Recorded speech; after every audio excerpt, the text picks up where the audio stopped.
Of immunity, जिसमें हम cover करने वाले हैं इम्यूनिटी और उसके टाइप्स के बारे में। इम्यूनिटी एक्चुअल में है क्या? इम्यूनिटी एबिलिटी है हमारी बॉडी की या किसी भी ऑर्गेनिज्म की, बचपन में ही अगर हर तरह के एंटीजन से ये इंटरैक्ट हो गया है। Hello everyone, welcome back to the pharmacy India plus. आज बच्चों करने वाले हैं unit number 3 of B pharmacy का टॉपिक नंबर 1, जो कि है टाइप्स ऑफ इम्यूनिटी, जिसमें हम कवर करने वाले हैं इम्यूनिटी और उसके टाइप्स के बारे में। तो let's start.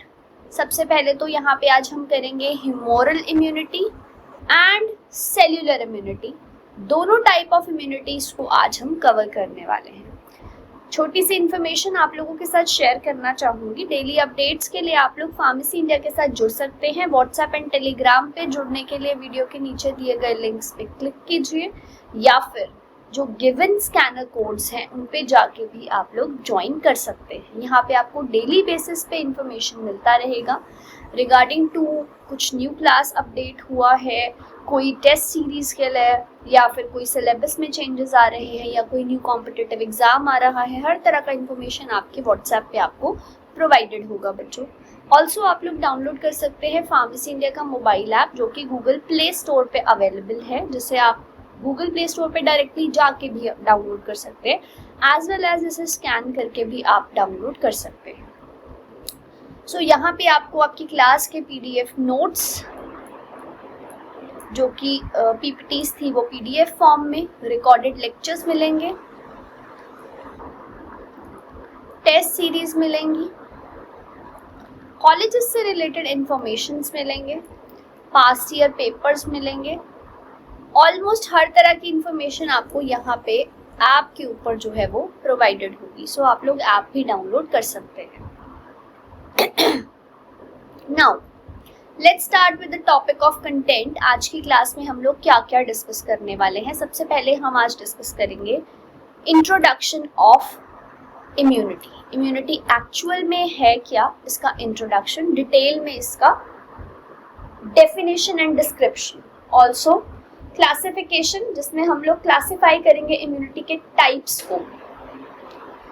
Innate immunity, acquired immunity को डिटेल में समझने वाले हैं। एक्वायर्ड का जो सब टाइप है वो है ह्यूमोरल एंड सेल्यूलर, जो कि आज का टॉपिक है। इसे हम लोग और ब्रीफ में समझने वाले हैं। मैकेनिज्म, दोनों सब टाइप्स का जो मैकेनिज्म ऑफ एक्शन है वो क्या है उसे डिटेल में समझेंगे। ऑल्सो एंटीबॉडीज क्या हैं, उनके सब टाइप्स क्या हैं उसको समझेंगे। कंपैरिजन देखेंगे बिटवीन ह्यूमोरल एंड सेल्यूलर, दोनों का डिफरेंस जो है वो देखेंगे, और क्लिनिकल एप्लीकेशन देखेंगे दोनों की। सो आज की क्लास जो है वो बहुत इंटरेस्टिंग रहने वाली है बच्चों। Stay tuned with the video, ध्यान से देखिएगा आज की वीडियो को, क्योंकि ये टॉपिक थोड़ा सा न्यू है, because we are starting with immunology. तो कुछ चीज़ें जो हैं वो आप लोगों के न्यू रहेंगी, तो आपको आज की वीडियो को बहुत फोकस से, बहुत ध्यान से जो है समझना है। तो लेट्स स्टार्ट। सबसे पहले तो व्हाट इज इम्यूनिटी, क्वेश्चन आता है what is immunity. Immunity actual में है क्या? इम्यूनिटी एबिलिटी है हमारी बॉडी की या किसी भी ऑर्गेनिज्म की कि वो रेजिस्ट करे हार्मफुल माइक्रोब्स या टॉक्सिन को हमारी बॉडी के अंदर, ब्लड सेल्स के अंदर आने में। सो अगर हमारी बॉडी में कोई टॉक्सिन्स या फिर कोई माइक्रोब, हार्मफुल माइक्रोब एंटर हो गया है, तो उसे स्पेसिफिक एंटीबॉडी सेंसिटाइज करती हैं, वाइट ब्लड सेल्स जो हैं वो सेंसिटाइज करते हैं और उसे ग्रो करने से रोकते हैं। ठीक है, रेजिस्ट करते हैं या उसे रोकते हैं। सो this is what, this is immunity. मतलब हमारी बॉडी की नॉर्मल फंक्शनिंग जब चल रही है, उस नॉर्मल फंक्शनिंग में अगर कुछ चेंज आता है, कोई फॉरेन पार्टिकल बॉडी में एंटर हो जाता है, या फिर कोई पैथोजन जो है वो बॉडी में एंटर हो जाता है, इस पैथोजन की एंट्री को ब्लॉक करना, या फिर अगर ये एंटर हो भी चुका है तो इसकी एंट्री को आने के बाद इसके रिप्रोडक्शन को कम करना या फिर रोकना। The ability of the body to do all these things is called as immunity. अब इम्यूनिटी जो है बच्चों वो पर्सन टू पर्सन वेरी कर सकती है। कुछ पर्सन्स की इम्यूनिटी बहुत स्ट्रांग होती है, कुछ लोगों की इम्यूनिटी बहुत कम होती है। आप लोगों ने ऑब्जर्व किया होगा, आप कभी देखोगे कोई ऐसा होगा जो बहुत जल्दी किसी न्यू एनवायरनमेंट में जाके बीमार होता है, बारिश में नहा के या किसी जिसको कोल्ड हुआ है उनके साथ बैठ के कोई बहुत जल्दी बीमार होता है। और कुछ लोग ऐसे होते हैं जिनको उन चीज़ों से कोई खास इतना फर्क नहीं पड़ता है, वो जल्दी बीमार नहीं होते। What does it mean? It mean किसी की इम्यूनिटी बहुत बहुत स्ट्रांग होती है, किसी की इम्यूनिटी उतनी स्ट्रांग नहीं होती है। ठीक है, some people are having very strong immunity and some people are having थोड़ी कम इम्यूनिटी। सो जिनकी कम इम्यूनिटी है उनकी बॉडी में पैथोजन आके जल्दी मल्टीप्लाई करता है, रिस्पॉन्स जो है बॉडी थोड़ा सा स्लो देती है। तभी कहा जाता है कि जब बच्चा छोटा होता है उस टाइम पे उसको ऑलमोस्ट हर तरह के इन्वायरमेंट में छोड़ना चाहिए ताकि उसकी बॉडी में एंटीबॉडीज प्रोड्यूस हो जाएं against each and every type of environment, जैसे कि सॉइल के अंदर, ग्रास के अंदर, ठीक है, बारिश के अंदर, स्नो के अंदर, उसे हर तरह का इन्वायरमेंट देना चाहिए ताकि उसकी बॉडी बहुत ज़्यादा इम्यूनिटी जो है वो बिल्डअप कर ले, हर तरह का एंटीबॉडी उसमें को वो एक्सपोज कर ले और उसकी बॉडी हर तरह के एंटीजन को एक्सपोज करने के बाद अपना एंटीबॉडी बना दे ताकि इन फ्यूचर वो छोटी छोटी चीज़ों से बीमार ना हो। राइट? तभी बोलते हैं ना, जो बच्चों को बहुत ज़्यादा केयर से रखा जाता है वो बहुत जल्दी बीमार पड़ते हैं, और जो बच्चों को बहुत खुला इन्वायरमेंट मिलता है, पूरा खेलो, एंजॉय करो, मिट्टी में खेलो, ग्रास में खेलो, वो लोग बहुत ज़्यादा स्ट्रॉन्ग इम्यूनिटी बिल्डअप कर लेते हैं। सो this is immunity. Right? Now is the key features. अब हमारी इम्यूनिटी के जो की फीचर्स हैं वो क्या हैं? सबसे पहला फीचर है डिफेंस अगेंस्ट पैथोजेंस। पैथोजेंस के अगेंस्ट ये डिफेंस मैकेनिज्म दिखाता है।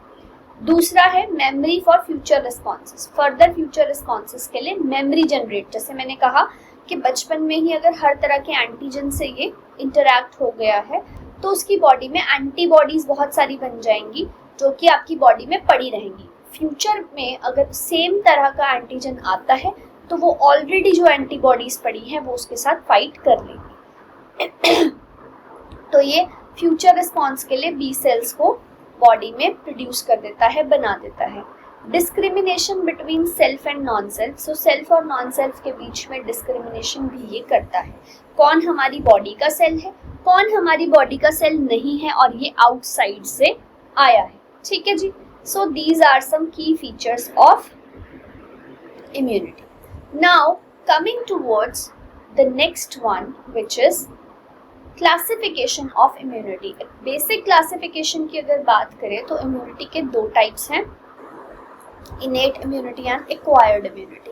इनेट इम्यूनिटी है नेचुरल, नॉन स्पेसिफिक, इनबॉर्न और इमीडिएट रिस्पॉन्स देती है।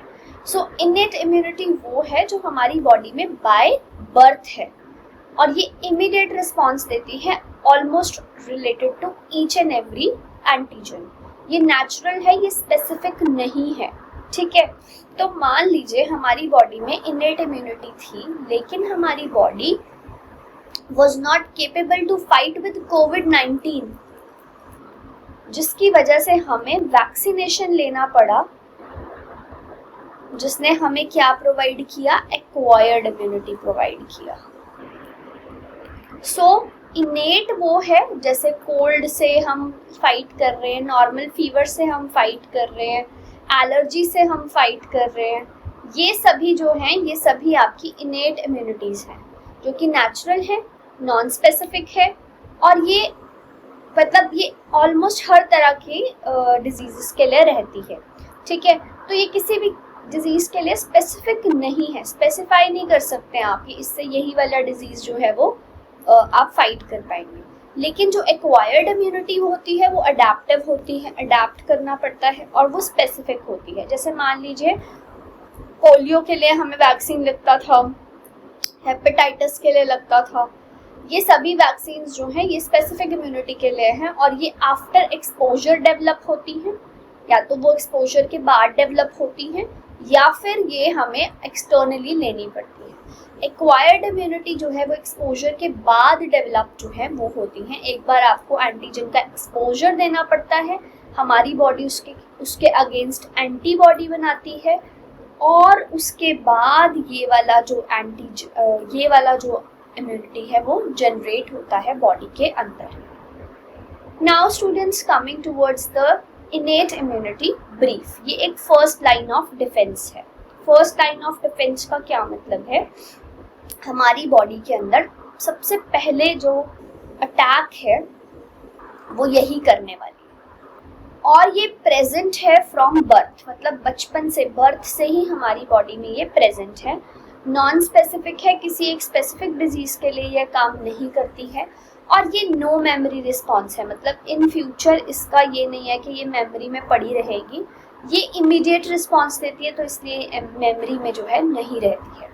कंपोनेंट्स क्या है इसके? फिजिकल बैरियर्स में ये प्रेजेंट है। जो फिजिकल बैरियर्स हैं बॉडी के, जैसे स्किन है, म्यूकस है, आईज के अंदर टीयर्स, माउथ के अंदर सलाइवा,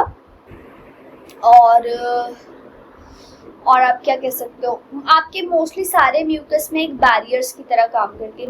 नोज के अंदर, नॉस्ट्रल्स के अंदर हेयर, वो भी आपकी इनेट इम्यूनिटी ही है। हाउ? क्योंकि आपको एक्सटर्नली कुछ भी बॉडी के अंदर पैथोजन जो है वो उस नॉस्ट्रल हेयर के अंदर ट्रैप हो जाता है, तो वो बॉडी के अंदर नहीं जाता। ये सब फिजिकल बैरियर्स का पार्ट है, राइट।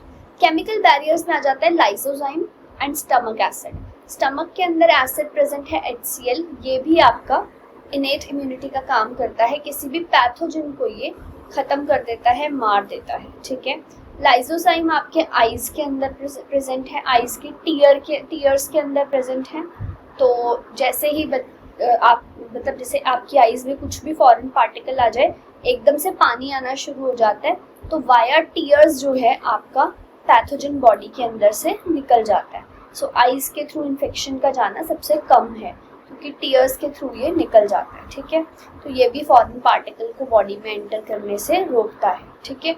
सेल्यूलर डिफेंस की बात करें तो मैक्रोफेजेस और न्यूट्रोफिल्स। मैक्रोफेजेस और न्यूट्रोफिल्स दो इस तरह के सेल्स हैं जो कि बिना किसी मैसेज के या फिर बिना किसी कमांड के किसी भी फॉरेन पार्टिकल को किल करते हैं, मारते हैं। मतलब इसके लिए हमारा इम्यून रिस्पॉन्स कोई स्पेशल मैसेज नहीं प्रोवाइड करता है। जैसे ही इन्होंने देखा कि फॉरेन पार्टिकल बॉडी में बन गया या आ गया, इमीडिएट उन्होंने उसको कट ऑफ कर देना है, मार देना है। ये मैक्रोफेजेस और न्यूट्रोफिल्स इस तरह से काम करते हैं। हमारी बॉडी में प्रेजेंट साइटोकाइंस और इंटरफेरॉन्स जो हैं वो भी इसी के कंपोनेंट्स हैं।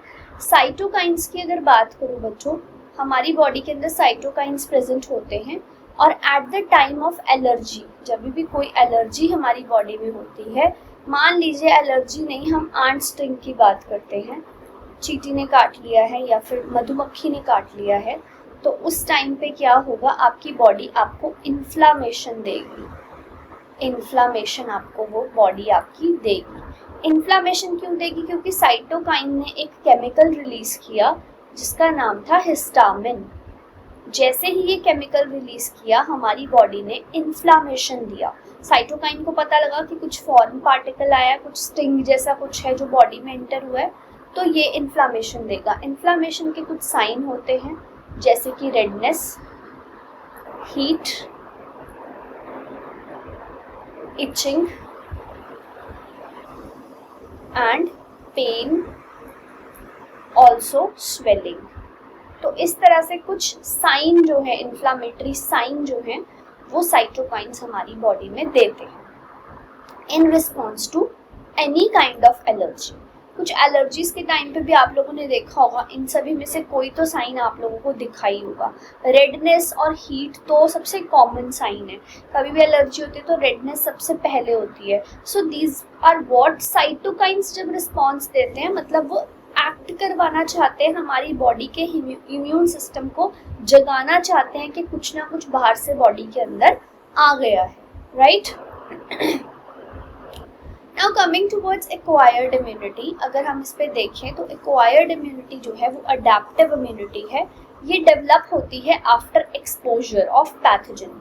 एक बॉडी के अंदर एंटीजन आएगा, एंटीजन के आते ही बॉडी के बी सेल्स जो हैं वो होंगे एक्टिवेट, एक्टिवेट होते ही वो बना देंगे अपने इम्यून सेल्स, जिनको हम बोलते हैं एंटीबॉडीज। और ये एंटीबॉडीज जाके फिर इसके साथ बाइंड करेंगे और इसको मारने में हेल्प करेंगे। इस तरह से हमारी बॉडी जो है रिस्पॉन्स देती है किसी भी एक पैथोजन को, किसी भी एक फॉरेन को। तो ये स्पेसिफिक है, हर एक एंटीजन के लिए डिफरेंट एंटीबॉडी होगा। मान लीजिए यहाँ पे इसके इस तरह से कोई रिसेप्टर्स हैं, तो इन रिसेप्टर्स पे जुड़ने के लिए भी एक स्पेसिफिक एंटीजन्स जो हैं वो बने होंगे। सो यहाँ पे जब भी किसी भी एंटीजन के साथ जुड़ना है तो वो डिपेंड करता है कि एंटीबॉडी भी उसी के बेसिस पे अपना स्ट्रक्चर जो है वो ड्रॉ करती है, उसके बेसिस पे एंटीबॉडी का स्ट्रक्चर जो है वो बनता है। सो ये बहुत स्पेसिफिक है, मतलब एक स्पेसिफिक एंटीजन के लिए एक स्पेसिफिक एंटीबॉडी ही होगा। ऐसा नहीं है कि इस एंटीजन पे 3 या 4 एंटीबॉडीज काम करेंगे, नो, इस एंटीजन पे एक ही एंटीबॉडी काम करेगा, राइट। ये मेमोरी बेस्ड है। आपको कभी आप लोगों ने सुना होगा कि चिकन पॉक्स एक बार बचपन में हो जाए फिर वो दोबारा नहीं होते। ऐसा क्यों कहते हैं कि बचपन में एक बार चिकन पॉक्स हो गए तो वो पॉक्स का जो एंटीजन है बॉडी में एक्सपोज हो गया, उसके अगेंस्ट एंटीबॉडीज अब बॉडी में बने हुए हैं और ये बस ऐसे ही बॉडी के अंदर पड़े हैं, मतलब सेफ पड़े हैं, ठीक है। इन फ्यूचर दोबारा जब ऐसा एंटीजन आया तो ये पहले से ही बने हुए हैं इसके अगेंस्ट, तो ये फटाफट जाके इस पे एक्शन लेंगे और इसको ख़त्म कर देंगे। अब यहाँ पे टाइम जो है वो इतना ज़्यादा नहीं लगेगा जो फर्स्ट टाइम पे लगा था। ऐसा क्यों? क्योंकि फर्स्ट टाइम पे बी सेल्स को एक्टिवेट होना था, एंटीबॉडीज़ को बनाना था, लेकिन जब दोबारा सेम इन्फेक्शन आया तो वो एंटीबॉडीज़ ऑलरेडी बने हुए थे, वहाँ पे उसको इतना टाइम टेकिंग नहीं लगाई, ठीक है। So this is the acquired immunity. अब इसके अगर 2 ब्रांचेस की मैं बात करूँ तो इसके जो 2 ब्रांचेस हैं बच्चों, that is humoral and cellular. एक ह्यूमोरल है, एक सेल्यूलर है। इन ब्रांचेस को अगर डिटेल में समझते हैं तो what are these? Humoral immunity क्या है बच्चों? Humoral immunity is mediated by B cells and antibodies present in the body fluids, humors. So humoral immunity B lymphocytes और antibodies जो ब्लड के फ्लूइड में प्रेजेंट है, ह्यूमर्स में प्रेजेंट है, वो मेडिएट करते हैं। इसका फंक्शन क्या है? इसका फंक्शन है सबसे पहले तो न्यूट्रलाइज करना टॉक्सिन्स को, ऑप्सोनाइज करना माइक्रोब्स को। ऑप्सोनाइज करना माइक्रोब्स को क्या मतलब है कि जो भी माइक्रोब बॉडी में आ गया है उस माइक्रोब को टैग करना, ठीक है। मान लीजिए इस तरह से बॉडी के अंदर कुछ पार्टिकल्स पड़े हैं, ठीक है। हमारे इम्यून सिस्टम को कुछ नहीं पता कि इनमें से कोई तो माइक्रोब्स हैं और कोई तो नॉर्मल सेल्स हैं। तो ये जो ऑप्सोनाइजेशन है ये बी लिम्फोसाइट्स करते हैं, ये इस पे इस तरह से टैग लगा देते हैं, इनको टैग कर देते हैं। वो टैग करने से क्या होता है, अब हमारी इम्यून सिस्टम को पता चल गया कि इसको इसको इसको और इसको तो मारना है, ठीक है, टू किल, तो इनको तो ख़त्म करना है। तो ये टैग करने का पर्पस ये है कि बहुत सारे सेल्स में बहुत सारे पार्टिकल्स के अंदर हम डिस्क्राइब कर पाएँ, डिफ्रेंशिएट कर पाएँ कौन सा माइक्रोब हार्मफुल है और कौन हमारे लिए सेफ है। तो ये ऑप्सोनाइजेशन जो है, टैगिंग का काम जो है, ये होता है by B lymphocytes and antibodies, और ये ह्यूमोरल इम्यूनिटी का पार्ट है। और ये एक्टिवेट करता है कॉम्प्लीमेंट सिस्टम को। कॉम्प्लीमेंट सिस्टम क्या है? जैसा एंटीजन आएगा उसके अकॉर्डिंग एंटीबॉडीज बनेगी। ये कॉम्प्लीमेंट सिस्टम को एक्टिवेट करता है, ठीक है जी। Mechanism of humoral immunity. Humoral immunity का क्या मैकेनिज्म रहता है? सबसे पहले तो एंटीजन का एक्सपोजर, हमारी बॉडी के अंदर एंटीजन का एक्सपोजर होता है, एंटीजन बॉडी में दिखता है। देन उसे देखते ही, उसे मतलब रिकॉग्नाइज करते ही बी सेल्स जो हैं वो एक्टिवेट हो जाते हैं। एक्टिवेटेड बी सेल्स जो हैं अब वो करेंगे क्लोनल एक्सपेंशन। क्लोनल एक्सपेंशन मतलब अपने जैसे ही सेल्स को बनाएंगे, कॉलोनीज बनाएंगे। कहने का मतलब बहुत सारी कॉलोनीज जो हैं वो बनेंगी। तो ये कोलोनल एक्सपेंशन जो है वो हो रहा है। उसके बाद ये जब अपने जैसे बहुत सारे सेल्स बना देगा तो इसमें कुछ जो सेल्स हैं वो प्लाज्मा सेल्स होंगे। प्लाज्मा सेल्स जो हैं they are factories of antibody. Plasma cells क्या होते हैं? ये होते हैं फैक्ट्रीज ऑफ एंटीबॉडी। तो ये बहुत सारी न्यूमरस अमाउंट ऑफ एंटीबॉडीज को प्रोड्यूस करेगा। देन एंटीबॉडी एंटीजन का इंटरेक्शन होगा और उसके बाद एंटीबॉडीज का प्रोडक्शन होते ही एंटीजन एंटीबॉडी के साथ इंटरैक्ट करते ही जो है ये एंटीजन को किल करना, खत्म करना शुरू कर देंगे। This is the procedure of humoral immunity. Step number 1 है एंटीजन का एक्सपोजर। स्टेप नंबर 2 है बी सेल्स का एक्टिवेशन। स्टेप नंबर 3 है क्लोनल एक्सपेंशन। कॉलोनीज का बनेगा, बहुत सारी मल्टीपल कॉपीज बनाएगा अपनी। देन इज प्लाज्मा सेल का फॉर्मेशन, प्लाज्मा सेल फॉर्म होगा। देन इज एंटीबॉडी का प्रोडक्शन, जिसमें कि ये मल्टीपल टाइप्स ऑफ एंटीबॉडीज बनाएगा, जैसे कि GAMED, IgG, IgA, IgM, IgE, IgD। तो ये मल्टीपल टाइप्स ऑफ एंटीबॉडीज जो है वो फॉर्म करेगा। ठीक है जी। Now coming towards antibody and its types. अभी हमने बात की कि वो मल्टीपल टाइप ऑफ एंटीबॉडीज बनाएगा, बहुत सारी एंटीबॉडीज बनाएगा। तो उसमें क्या क्या एंटीबॉडीज आएंगी? G आएगी, A आएगी, M आएगी, E आएगी और D आएगी। गामेट। सो इसके फंक्शन क्या है? पहला है IgG। देखिए एंटीबॉडी और इम्यूनोग्लोबिन्स सेम ही बात है। एंटीबॉडी के टाइप्स जो हैं इनको याद करने का एक तरीका है, शॉर्टकट है, दैट इज गामेट, GAMED। ये गामेट जो है इससे आप याद रख सकते हो टाइप्स सारे। G जो है ये लॉन्ग टर्म इम्यूनिटी प्रोवाइड करता है, प्लेसेंटा को क्रॉस करता है, मतलब मदर से फीटस की तरफ जाता है। A जो है ये म्यूकोसल इम्यूनिटी है, सलाइवा और टीयर्स में प्रेजेंट होता है। ऑल्सो ये बेबी के बेबी को मिलता है बाय ब्रेस्ट मिल्क या फिर मदर्स फर्स्ट मिल्क। ठीक है, जो बोलते हैं ना फर्स्ट मिल्क बहुत जरूरी है बच्चे के लिए टू प्रोड्यूस एंटीबॉडीज। सो ये वही वाला एंटीबॉडी है जो मदर मिल्क से मिलता है और ये बॉडी में बेबी को बाय म्यूकस मदर के फीड से जाता है। ठीक है। IgM first antibody, primary response. अच्छा, जब भी हम बात करेंगे कि एंटीबॉडी बन रही है तो सबसे पहली एंटीबॉडी जो बनेगी ना वो बनेगी IgM बॉडी के अंदर। मतलब बी सेल के एक्टिवेशन के बाद जब एंटीबॉडी का प्रोडक्शन होगा तो पहली बनती है IgM, उसके बाद बहुत सारी बनती जाती हैं फर्दर। तो जो फर्स्ट एंटीबॉडी प्रोड्यूस हो रही है ना बच्चे, दैट इज द IgM। तो ये सबसे पहली जो है वो बनती है कोई भी रिस्पॉन्स के लिए, प्राइमरी रिस्पॉन्स के लिए। उसके बाद IgE, ये एलर्जी में रिस्पॉन्सिव रहती है और पैरासिटिक डिफेंस में रिस्पॉन्सिव रहती है। IgD की बात करें तो इसका रोल है बी सेल के एक्टिवेशन में। ये कम डिफाइन है, इसके बारे में ज़्यादा डिटेल हमारे पास नहीं है।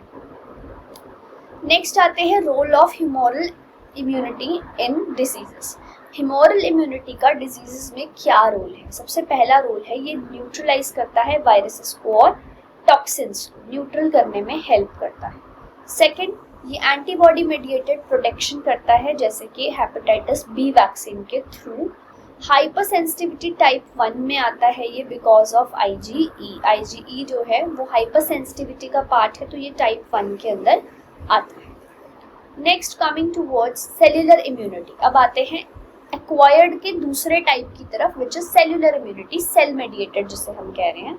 इसमें आ जाते हैं T lymphocytes, not antibodies, mediate cellular immunity. अब यहाँ पे एंटीबॉडीज नहीं, टी लिम्फोसाइट्स या फिर टी सेल्स जो हैं वो मेडिएट करते हैं। बी सेल्स का यहाँ पे रोल नहीं है। तो टाइप्स ऑफ टी सेल्स की बात करें तो पहला है हेल्पर टी सेल्स, ये बी सेल को एक्टिवेट करता है और मैक्रोफेजेस को एक्टिवेट करता है। साइटोटॉक्सिक टी सेल्स, ये किल करता है वायरस इन्फेक्टेड सेल्स को एंड रेगुलेटरी टी सेल्स ये मेंटेन करता है इम्यून टॉलरेंस को। आप लोग यहाँ पे देख सकते हैं, यहाँ पे हेल्पर टी और साइटोटॉक्सिक के आगे कुछ CD लिखा हुआ है। This is the CD nomenclature. CD nomenclature क्या है कि इन सेल्स को हम कैसे और नॉमेनक्लेचर में भी लिख सकते हैं। हम CD नॉमेनक्लेचर में लिखते हैं CD8 एंड CD4। CD8 है for cytotoxic T cells and CD4 है फॉर हेल्पर टी सेल्स। तो दोनों सेल्स को हम लोग बाय CD नॉमेनक्लेचर भी डिस्क्राइब करते हैं sometimes. So this is the way how we describe with the CD nomenclature. ये भी इंपॉर्टेंट है, ये भी याद रखना है। CD nomenclature is also very very important. ठीक है बच्चों। Now coming towards mechanism of cellular immunity. Cellular immunity का मैकेनिज्म क्या है? सबसे पहला जो है that is antigen presentation by APC और MHC। तो एंटीजन का प्रेजेंटेशन जो है वो APC करता है MHC मॉलिक्यूल पे। अब हम जब डिटेल में MHC मॉलिक्यूल पढ़ेंगे तो हम देखेंगे कि ये APCs कैसे काम करते हैं और कैसे ये एंटीजन को प्रेजेंट करते हैं। अच्छा चलो मैं एक स्टोरी आप लोग को बताती हूँ बच्चों। आप लोगों ने देखा होगा कि हमारे घर में ना बहुत वैरायटी ऑफ क्रॉकरीज होती हैं, इंडियन होम्स में तो specially there is a variety of crockery. ठीक है, कुछ मम्मी क्या करती हैं, कुछ तो हम डेली जो जिसमें खाना खा रहे हैं वो रहती हैं, और कुछ ऐसी रहती है जिसे सिर्फ तभी निकाला जाता है जब कोई स्पेशल गेस्ट आ रहे हैं। राइट, मम्मी बोलती है ना अभी आने वाले हैं, फटाफट से निकाल दो सब कुछ, है ना। तो this kind of crockeries what, वो प्रेजेंटेशन का काम करती है। हम प्रेजेंट करते हैं, कुछ खाना बना रहे हैं तो उसमें हम प्रेजेंट करके लेके जाते हैं। Got it. Similarly antigen presenting sales जो हैं, APCs जो हैं, वो MHC मॉलिक्यूल के ऊपर प्रेजेंट है। मान लीजिए एक MHC मॉलिक्यूल है, उसके ऊपर ये एंटीजन प्रेजेंटिंग सेल जो है वो प्रेजेंट है।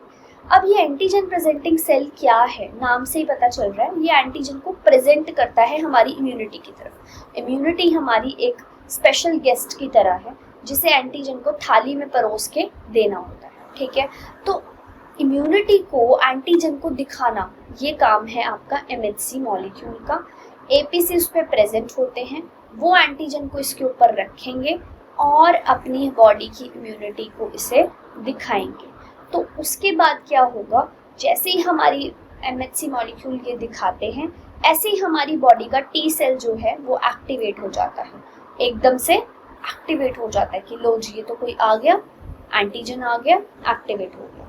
फिर होता है क्लोनल एक्सपेंशन। सिमिलरली जैसे पहले हमने पढ़ा था, क्लोनल एक्सपेंशन होगा, ये अपने सेल्स को कॉलोनीज में कॉपीज कर देगा, मल्टीपल कॉपीज कर देगा। उसके बाद effector T cell act directly. अब टी सेल जो है वो डायरेक्टली एक्ट करता है। साइटोटॉक्सिक टी सेल्स इंड्यूस करता है एपोप्टोसिस, मतलब प्रोग्राम्ड सेल डेथ।